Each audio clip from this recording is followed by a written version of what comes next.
Splat!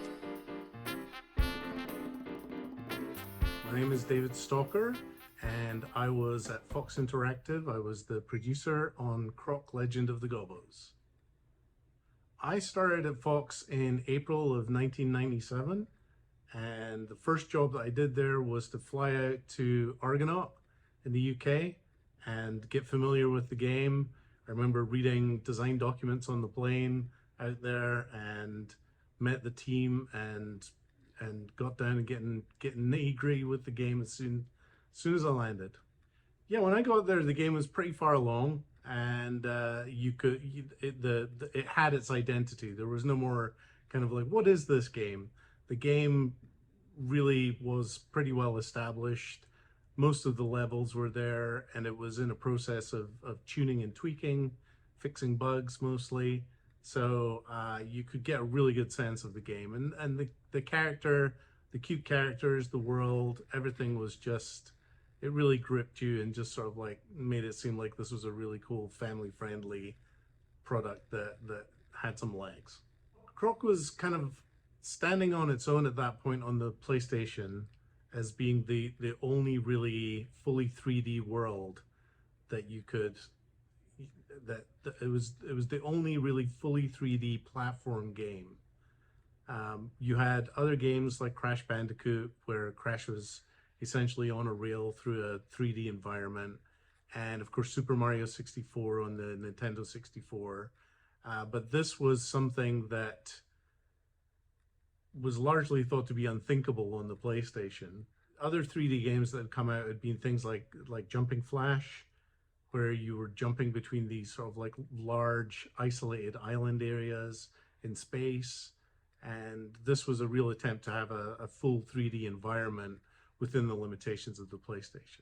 As far as I understand it, the Nintendo 64 had far more polygon pushing power and was really designed to be able to create the kind of 3D world that Super Mario 64 did.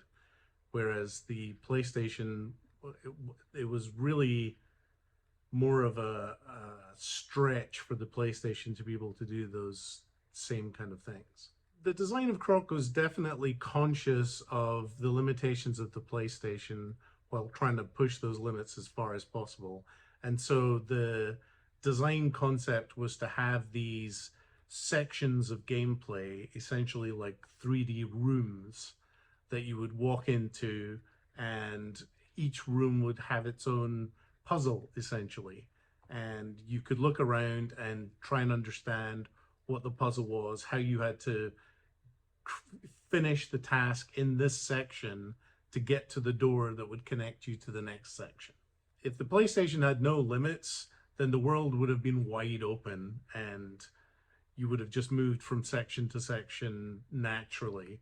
But again, because of this sort of like the polygon limits and the draw distance limits that were limiting things, the team came up with this system of stringing together different rooms to create a larger space. The Croc music was one of the first things that jumped out at you. It was, again, at the time when I started at Fox Interactive, the music was largely done and there was a lot of it. Each level had sort of a slight variation on the theme for that general area. The theme tune is of course catchy as heck.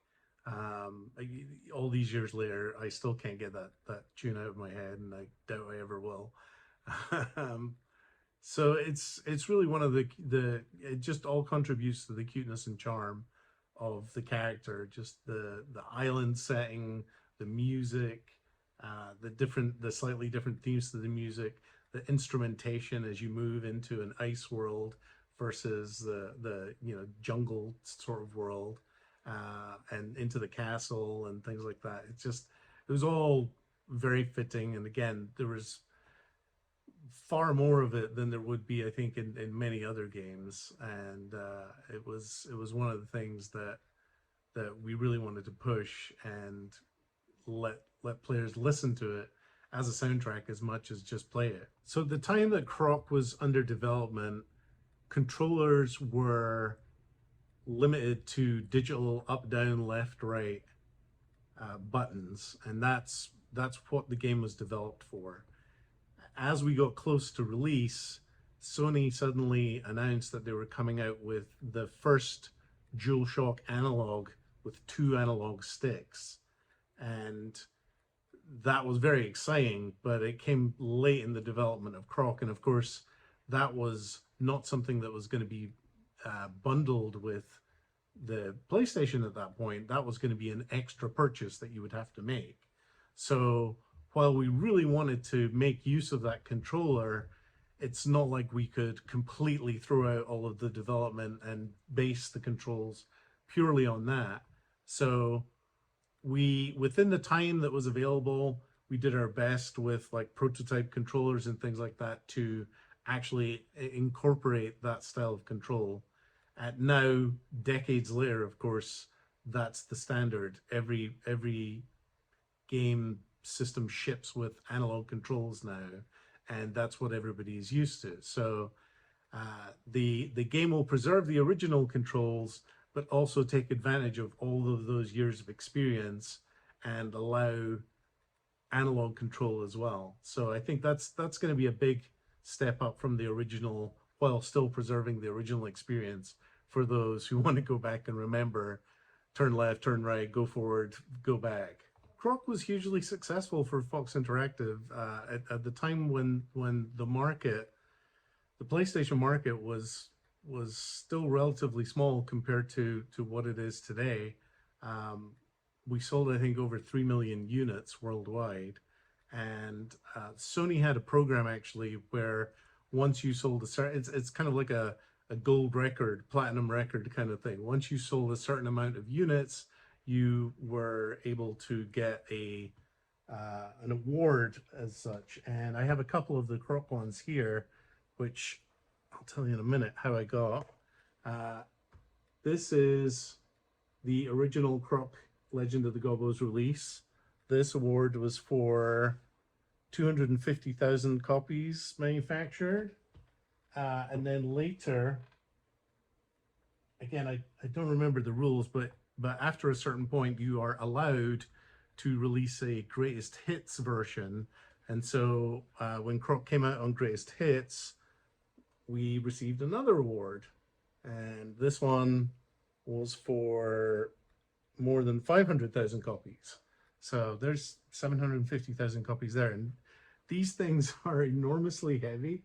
They're on some kind of composite, and this is obviously metal, and I think they must weigh about 10 pounds each. We had them on the wall at Fox, and when Fox was closing down at the 2003, I think it was 2003 or 4, they had nowhere to go. And so as the producer of the game, I decided that I would keep them, and I took care of them and wrapped them up in bubble wrap and kept them in a box until today. So I still have them. And there's a couple of other little mementos that I have here. This was a award that I think is just a ratings award for a magazine that we got, Computer Gaming World, I think it is. Yep, Computer Gaming World gave us 4 stars for Croc.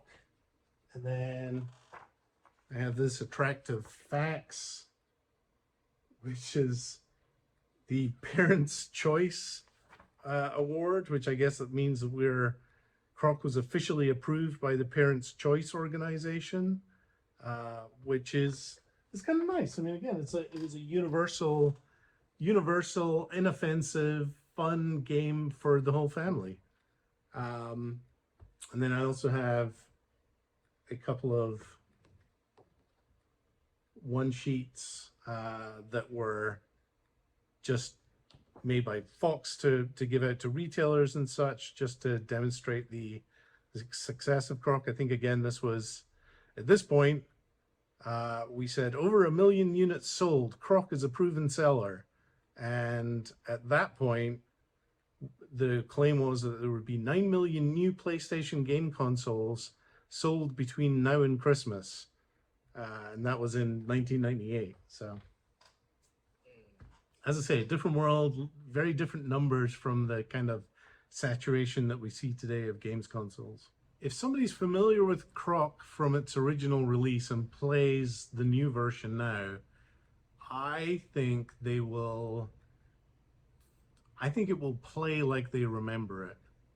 I think that their imagination and how they remember the graphics looking and things like that, the upgrades that have been made will come up to that standard. I think if they played the original on an emulator, say, or an old PlayStation, if they happen to have one lying around, on a current TV, I think it would fall far short of their memory. But I think that this new release, again, the music is already high quality. Playing it through a high quality sound system, watching it on a great TV, I think it's going to take somebody right back to that experience, and I think they'll love it.